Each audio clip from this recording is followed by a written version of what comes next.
ආයුබෝවන් දරුවනේ මම චන්දනාඹ ගොමෝයි ජනසන්නිවේදන විෂය පිළිබඳ ආචාර්ය. මම ඔයගොල්ලොත් එක්ක මේ වගේ වීඩියෝ එකකින් සම්බන්ධ වෙන්නේ. ඔබ දන්නවා ශාස්ත්‍රවේදී සාමාන්‍ය උපාධිය ඇතුළු කැලණි විශ්වවිද්‍යාලයේ බාහිර විභාගාංශයේ මගින් පවත්වනු ලබන 2025 අධ්‍යයන වර්ෂය සඳහා වූ ශිෂ්‍ය අයදුම් පත්‍ර ලබා ගැනීමෙන් පසු අයදුම් කරන ලද ශිෂ්‍ය විද්‍යාර්ථීන් අතුරින් තෝරාගත් විද්‍යාර්ථීන්ගේ නාම ලේඛනය ඔවුන්ගේ නිල වෙබ් අඩවියේ මේ වන විට උඩුගත කිරීමක් සිදු කරලා තියෙනවා. දැන් ඔබත් වාණිජ අංශයෙන් හෝ විද්‍යාංශයෙන් හෝ ගණිත අංශයෙන් හෝ කලාංශයෙන් උපාධිය හැදෑරීමට 2025 අධ්‍යයන වර්ෂයට අදාළව අයදුම් පත්‍රයක් යොමු කළ විද්‍යාර්ථයෙක් නම් ඔබගේ නමත් මේ වෙබ් අඩවියේ තියෙනවද නැද්ද කියන එක බලා ගැනීම දැන් වැදගත් වෙනවා. ඒ වගේම මම මේ වගේ වීඩියෝ එකකින් බලාපොරොත්තු වෙන්නේ බහුතර දෙනෙක් මගෙන් අහන ලබන ප්‍රශ්න සහ සමාජ මාධ්‍ය ගිණුම් වල මේ දවස්වල සැරිසරන සියලුම ප්‍රශ්න ගත්තම තෝරාගත් ප්‍රශ්න කිහිපයකට පිළිතුරු සැපයීම. ඒ ප්‍රශ්න අතර පළවෙනි ප්‍රශ්නේ තමයි අපි තෝරාගත්තාට පස්සේ අපි මොකද කරන්නේ? ඊට පස්සේ අපි පන්ති යන්නේ කොහොමද? අපි ඇකඩමික් ඉයර් එකක් පටන් ගන්නෙ කවද්ද? නේද? ඊට පස්සේ පන්ති විශ්වවිද්‍යාලයේ මගින් පවත්වනවාද?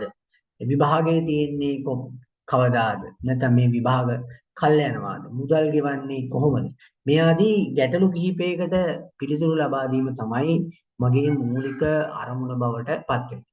දැන් ඔබ මේ 2025 අධ්‍යයන වර්ෂයට අනුව 2025 අධ්‍යයන වර්ෂයට අයදුම් කළ අයදුම්කරුවෙක් නම් ඔබගේ පළවෙනි ප්‍රශ්නය තමයි ඔබ විභාගයේ හැදෑරීම නැත්නම් මේ පරීක්ෂණය උපාධිය හැදෑරීමට තෝරාගත්තාද නැද්ද යන්න වගේ.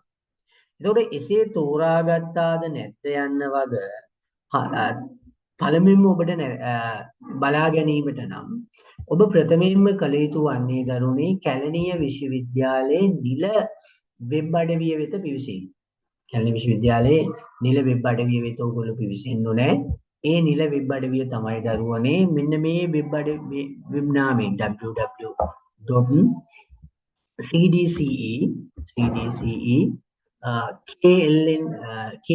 kln.ac.lk කියන නිල වෙබ් අඩවියට පිවිසෙන්න ඕනේ. ආයෙ මම නැවත කියන්නම් www.cdc.ac.lk කියන වෙබ් අඩවියට පිවිසලා ඔයගොල්ලන්ට මේ වෙබ් නාම ලේඛනයේ තියනවාද කියන කාරණය දැනගන්න පුළුවන්.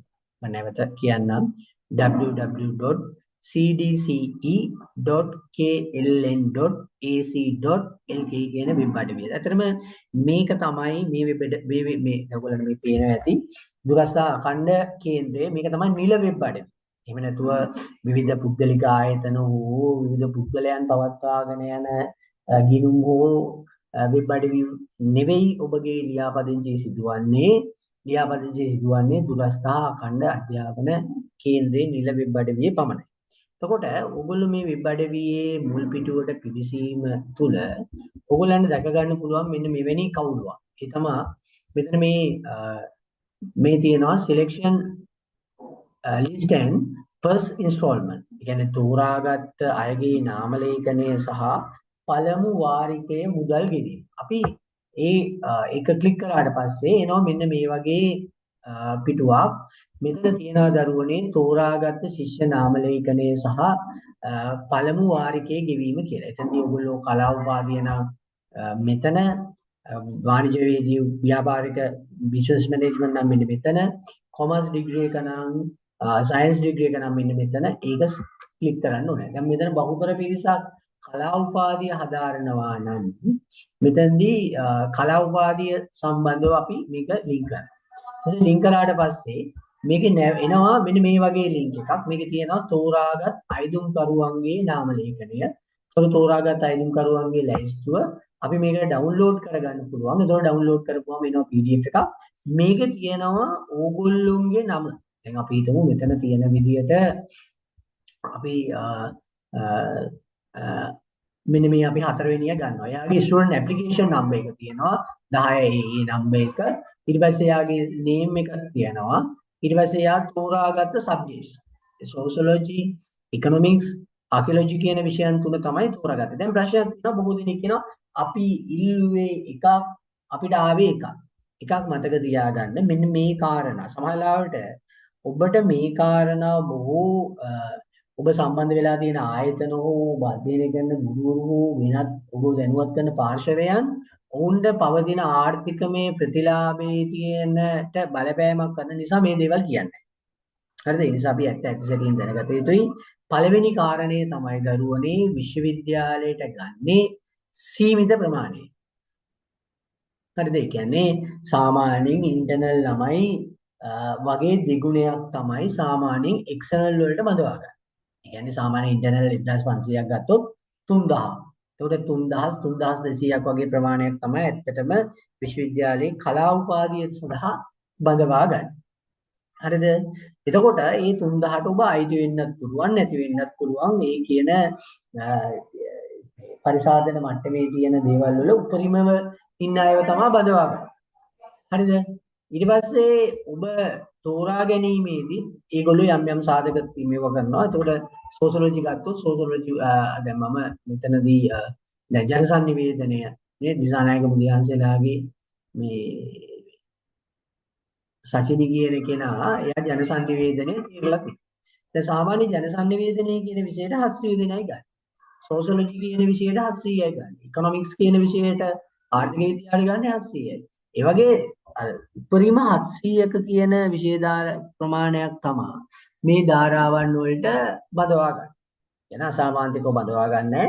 එතකොට ඔබ හිතනවානේ දැන් බොහෝ දෙනෙක් කියන කැලණි විභාගයේ කල් යනවා රිසර්ච් වෙන්න පරක් වෙනවා. දැන් නව විෂය නිර්දේශයටදී ඒ වෙවෙනි පරක්කුවක් සිදු වෙන්නේ ඔයගොල්ලෝ හැම කෙනාටම ඉතාමත් කියන්නේ එක්සෑම් එක තියලා මාස එකකින් දෙකකින් තුනකින් රිසර්ච් වෙනවා.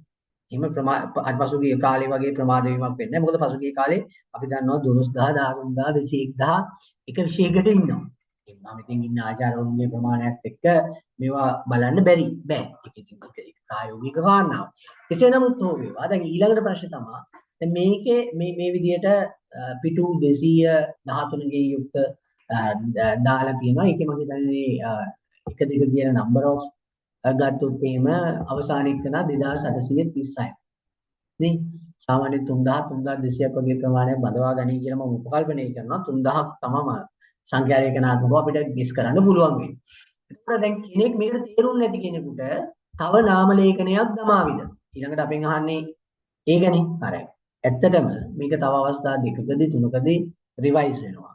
සමහරවිට සල්ලි ගෙවන්නේ නැති දරුවෝ ඉන්නවා. සමහරවිට මේක අතාරින දරුවෝ ඉන්නවා. සමහරවිට ඒගොල්ලන්ගේ අර අඩුපාඩුකම් සපුරාගත දරුවෝ ඉන්නවා. ඒ වගේ විද්‍යාර්ථීන්ට තව අවස්ථාවක් තියෙනවා. සීමා සහිතව මේ නාම ලේඛනය සඳහා මේ ඇතුළත් වෙන මම ඒක වෙන්නේ කොහොමද කියලා කියන්න. ඒතකොට දැන් ඉස්සෙල්ලාම අපි කතා කරමු මේ නාම ලේඛනයේ නම තියෙන කට්ටිය මොකද කරන්නේ?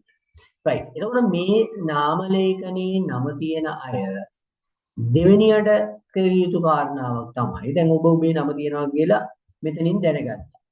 එතකොට ඊළඟට මේකේ හොඳට කියවලා බලන්න ලියාපදිංචි වීම සඳහා උපදේශ. එතකොට ලියාපදිංචි වීම සඳහා උපදේශ තුල පළවෙනියටම තියෙන දේ තමයි දරුවනේ පළවෙනි වාරිකයේ ගෙවන එක. ඕගොල්ලෝ. එතකොට කොච්චරක් ගෙවන්න ඕනේද? කොහොමද අපි ගෙවන්නේ කියන කාරණේට මෙන්න මේ විස්තරය තියෙනවා. නේ? ශාස්ත්‍රවේදී උපාධිය කරන කෙනෙකුට සම්පූර්ණ පාඨමාලා ගාස්තුව ලක්ෂයයි. ව්‍යාපාර කළමනාකරන වේදී බිස්නස් මැනේජ්මන්ට් එකක් කරන කට්ටියට ලක්ෂ 2යි.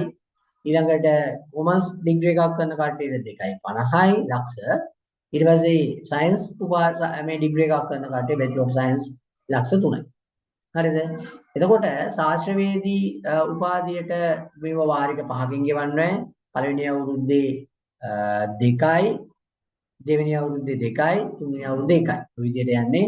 කොමර්ස් වලටත් 5 ඉන්ස්ටෝල්මන්ට්, ඊට පස්සේ බිස්නස් මැනේජ්මන්ට් වලටත් 5යි, විද්‍යාවේදීකට 6කින් ගෙවන්න ඕනේ. එතකොට පළවෙනි වාරිකයේ විදිහට ආර්ට් කරන කට්ටිය 20000ක් ගෙවන්න ඕනේ.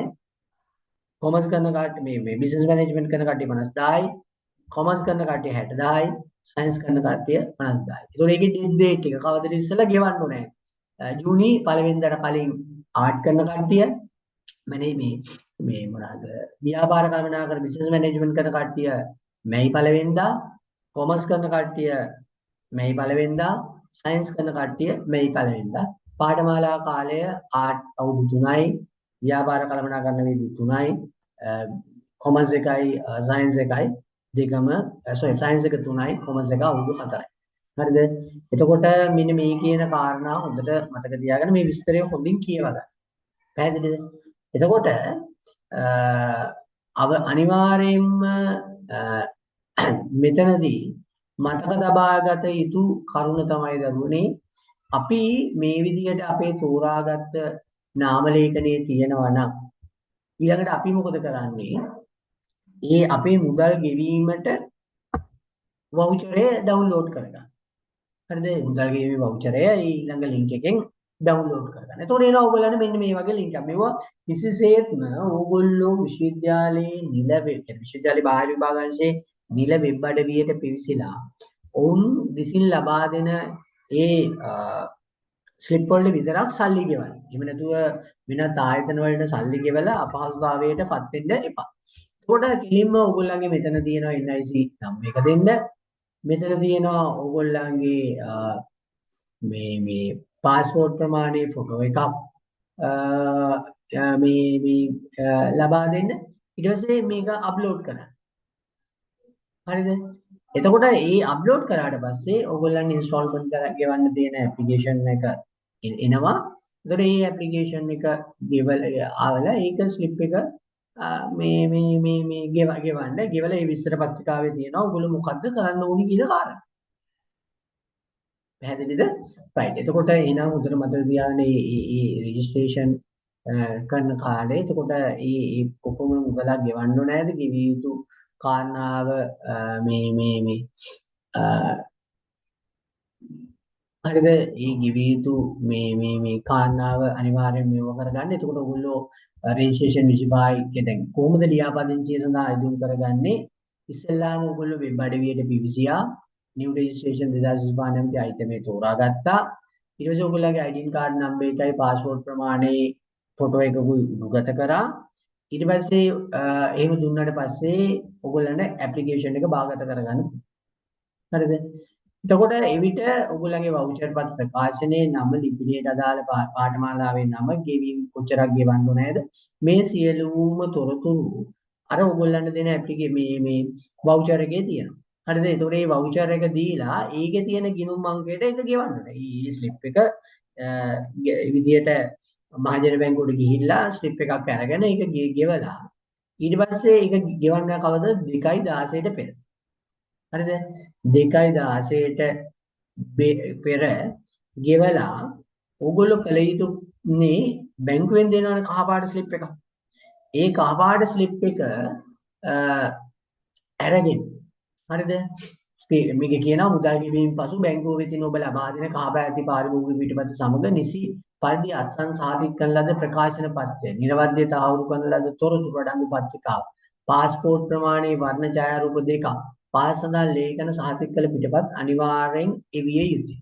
උපැන්න සාධකයේ කොපි එකක් යවන්න ඕනේ, ටූ කොපි කරලා, national ID card එක, A level certificate එක, ඊළඟට අර සමහර අයට ලියාපදිංචි වෙන වෙනත් සුදුසුකම් ඒ කාරණා ඊළඟට හාමුදුරුවෝ කෙනෙක් නම් එයාගේ සාමාන්‍ය උපසම්පදා සාතිකය මේ සියලුම දේවල් හරිද ට්‍රූ කොපි කරගන්නවා එක්ක විදුහල්පති කෙනෙක් ග්‍රාම සේවක කෙනෙක් සාමදාන විශේෂ කෙනෙක් ඒ කරලා ලිපි කවරේ ඉහළ කෙරවලේ රෙජිස්ට්‍රේෂන් 2025 කියලා සඳහන් කළා 2/23 වෙනිදාට කලින් පෙබරවාරි 23 වෙනිදාට කලින් නියෝජ්‍ය ලේකකාධිකාරී දුරස්ථ අඛණ්ඩ අධ්‍යයන කේන්ද්‍රය අංක 56 පොහොංගාවත්ත පාර නුවර පාර කිරිබත්ගොඩ කියන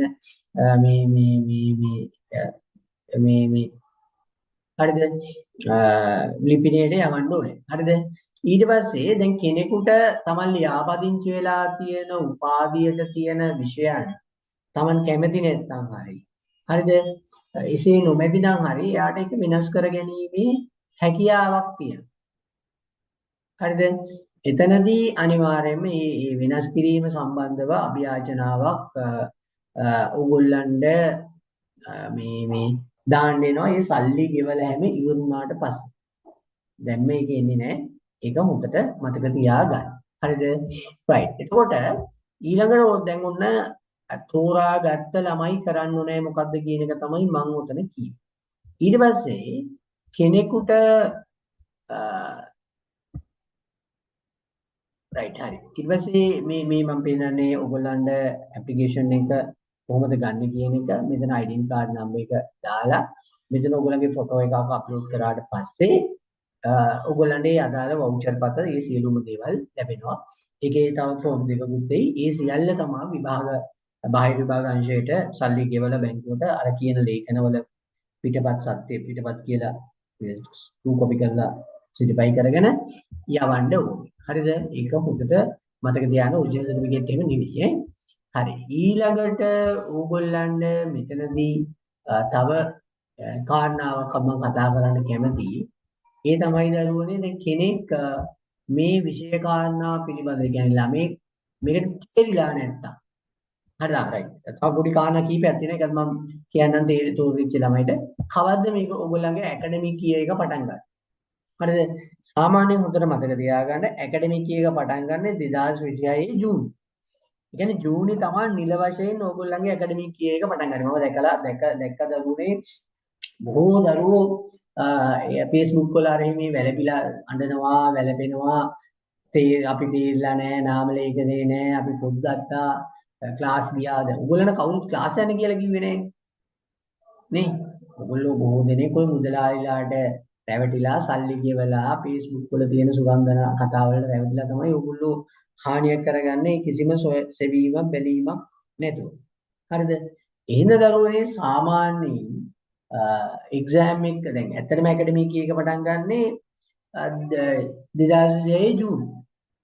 ඒ කියන්නේ ජූනි වල පටන් ගත්තොත් දරුවනේ සාමාන්‍යයෙන් ලබන අවුරුද්දේ පෙබරවාරි වගේ තමයි ඕගොල්ලන්ට නිල වශයෙන් එක්සෑම් එකක් තියෙන්නේ. ඒ කියන්නේ සාමාන්‍යයෙන් පිළිගන්නා සම්ප්‍රදාය තමයි නෛතික රාමු තුල එක්සෑම් එකට ලියාපදිංචි කියන්නේ එක්සෑම් එකේ ඇකඩමික් එක පටන් ගත්තා නම් ඊට මාස 8කට විතර පස්සේ තමයි එක්සෑම් එකක් තියෙන්නේ. දැන් ඕගොල්ලන් මෙතන කැලේ විශ්වවිද්‍යාලයේ මේ අවුරුද්දේ නිකුත් කරපු එක්සෑම් කැලෙන්ඩර් එකේ 2025 අධ්‍යයන වර්ෂයේ එක්සෑම්ස් නැහැ.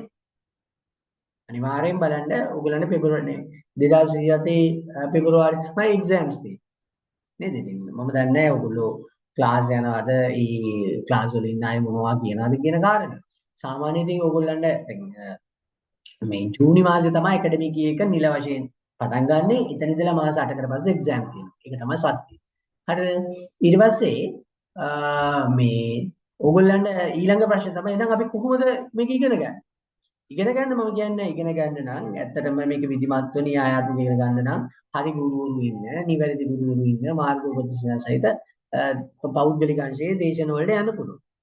ඒ වගේම විශ්වවිද්‍යාලය මගිනුත් විභාග ආසන්න වෙනකොට ඒගොල්ලන්ගේ LMS සහ Zoom තාක්ෂණය ඔස්සේ දේශන තියෙනවා. ඒක හැබැයි ඒගොල්ලෝ තෝරාගත්ත කාලෙකදී තමයි තියෙන්නේ. ඉතින් එතකන් ඒ කියන්නේ ඉවෙන් විතරක් උඩ යන දරුවෝත් ඉන්නවා. ක්ලාස් වලට ගිහිල්ලා විභාග සමත් කරගන්න දරුවෝ ඉන්නවා. ඔබගේ කැමැත්ත අභිමතය. මට මෙතනදී කියන්න පුළුවන් නේ මා ජනසන්නිවේදනයේ පිළිබඳව දේශන සිදු කරනවා. මගේ ක්ලාස් එකට උනත් එන්න පුළුවන්. මාත් ක්ලාස් තියෙනවා කියලා ප්‍රචාරණ කටයුතු කරනවා. ඒක කිසි ගැටලුවක් නැහැ. මට අවශ්‍ය වෙන්නේ මේ ඇත්ත කියන එක. එකක් තමයි මේක ඇකඩමික් එක ජූනි වල පටන් ගන්නෙ. එක්සෑම්ස් තියෙන්නේ මාස 8කට පස්සේ. ඒගොල්ලෝ ප්‍රයිවට් තැනකට ගිහිල්ලා ක්ලාස් කියලා ඉගෙන ගන්නත් පුළුවන්. එහෙම නැත්නම් ඉතින් තමන් අභිමතයේ පරිදි තමන් සෙල්ෆ් ස්ටඩීස් කරන්නත් පුළුවන්. ඒක කැමැත්ත. ඒක මම මේකට මුකුත් කියන්නේ. මොන හරි ගැටලුවක් තියෙනවා බුද්ධියක මගෙන් අහන්න. මම ඒකට උත්තරයක් දෙන්නම්.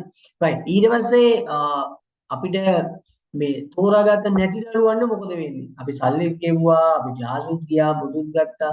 ඒ වුණාට අපේ නම නැහැ කියන කට්ටියට මොකද වෙන්නේ? right. ඇත්තටම හොඳට මතක තියාගන්න තව ලිස්ට් එකක් බොහෝ විට දාන්න. يعني තව අනිවාර්යයෙන්ම 200ක 300ක ලිස්ට් එකක් වැටෙන්න තියෙන ඉඩ කඩ වැඩි ආර්ට්ස් වල. එතකොට ඕගොල්ලෝ එහෙම නැත්තම් හරිද? කියන්නේ සල්ලි ගෙවලා නම් නැත්තම් හරිද? නැතොත් දැන් සමහර ළමයි මට කතා කරලා කියනවා අපි රුපියල් 10 ගෙව්වේ නැහැ. අනේ එහෙම බෑ රුපියල් 10 කියලා මේක කියනවා. ශාස්ත්‍රවේදී සාමාන්‍ය බාහිර පාඨමාලාව සඳහා අවශ්‍ය සපුරාගත ඇති නමුත් තෝරාගත් නාම ලේඛනයේ නොමැති අයදුම්පත් ගාස්තු රුපියල් 10ක් ගෙවූ අයදුම්කරුවන් ඉදිරියේ පැවැත්වෙන කුඩාපාඩු සපුරාලීම සඳහා පාස් සදා ඉදිරිපත් කරනවා. රුපියල් 10 ගෙවලා හැබැයි ලිස්ට් එකේ නම නැති දරුවන්ට සීමිත ප්‍රමාණයකට ඇතුළත් වෙන්න පුළුවන්. ඒගොල්ලෝ මෙන්න මේ කියන අභියාචනාව දාන්න ඕනේ. එතන මේකේ හතරවෙනි මේකේ තියෙනවා අභියාචනාව ඉදිරිපත් කරන්නේ කොහොමද කියලා. මේක ඇත්තටම Google form එකක්. හරිද? මම දන්න හිතනවා ඕන කෙනෙකුට අද Google form එකක් මේව කරන්න පුළුවන්. මේව බොහෝ විට ෆෝන් එකකින් කරගන්න යන්න එපා. හරි හොඳ ෆෝන් එකක් ගන්න ප්‍රශ්න නැහැ. ෆෝන් එකකින් කරන්න එපා. ලැප්ටොප් එකකින් වගේ ඩෙස්ක්ටොප් එකකින් හරි තේරෙන්නේ නැත්නම් දන්න කෙනෙකුට කියලා හරි කරගන්න. ඊට පස්සේ මේකේ තියෙනවා ඩිග්‍රී එකේ නම. ඒ විස්තර ටික දීලා මේක සබ්මිට් කරන්න. ඒකට ඉදිරියේදී ඔයගොල්ලන්ට අනිවාර්යයෙන්ම 26 වෙනිදාට කලින් ඔයගොල්ලන් තව නාම ලේඛනයක් දමාවි ඒ විස්තරත් එක්ක. මොකද අර නෝටිස් එකේ මම හිතන්නේ තියෙනවා